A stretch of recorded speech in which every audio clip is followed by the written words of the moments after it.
When you examine the two screws that hold the handwheel in place on a 3-thread overlock machine, you will notice that one screw is pointed and the other is flat. When you remove and reinstall a handwheel, the pointed screw should be installed in the cut mark on the main shaft. The taper of the pointed screw will fit into the cut mark and will be very strong.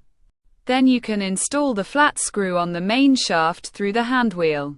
Also, remember that once you have tightened one screw to the maximum, do not tighten the other screw to the maximum a second time. Tighten both screws a little at a time, and finally tighten both screws to the maximum. After tightening the handwheel to the main shaft, when the handwheel is moved left and right, there should be no play in the handwheel or the main shaft. When operating the handwheel manually, do not let it become so tight that it is difficult to operate the machine. I will tell you more about this. Do not install the handwheel in an unnecessarily close or far position to the iron bush in the machine housing.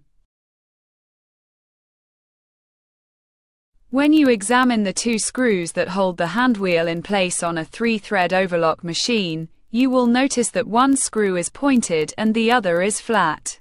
When you remove and reinstall a handwheel, the pointed screw should be installed in the cut mark on the main shaft. The taper of the pointed screw will fit into the cut mark and will be very strong. Then you can install the flat screw on the main shaft through the handwheel.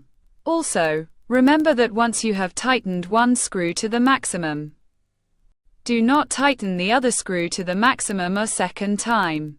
Tighten both screws a little at a time, and finally tighten both screws to the maximum. After tightening the handwheel to the main shaft, when the handwheel is moved left and right, there should be no play in the handwheel or the main shaft. When operating the handwheel manually, do not let it become so tight that it is difficult to operate the machine. I will tell you more about this. Do not install the handwheel in an unnecessarily close or far position to the iron bush in the machine housing.